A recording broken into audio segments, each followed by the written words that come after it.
But if they're going to do Bitcoin, I don't think the U.S. government would sanction Bitcoin's network, but I think they might sanction Tether. For many reasons. But if it was what terrorists or the sanctioned nations were using to circumvent SWIFT and be able to fund themselves, that's enough reason, I think, for the U.S. government to sanction that network. And then you've also got precedent that they've already set with Tornado Cash. So they've already done it. This wouldn't be, it would kind of be out of left field because they've never done it to a stable coin before, but all the other stable coins are trying to get compliant, whereas USAT is what Tether's launched for their, compliant US stable coin, and USDT, they're like, yeah, we'll get around to that. We're going to audit it. We're going to do some stuff. But when it's no longer needed to be able to back the treasury market, which is what I think the U.S. government's used it for since 2015, to soak up those treasuries being sold off by China and Russia as they de-risk from the dollar.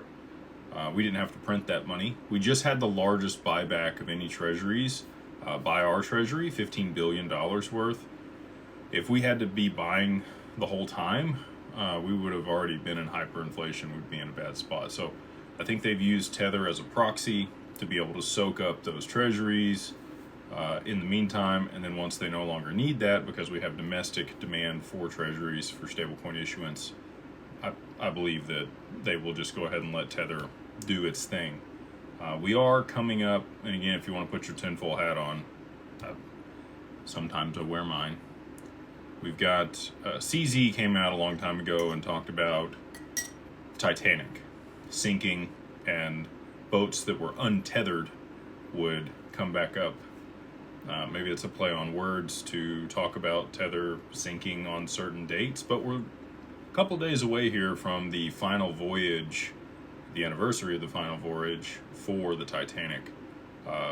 It left the dock on 4/10 in 1912, was struck the iceberg on 4/14, and then sank at about 2 a.m.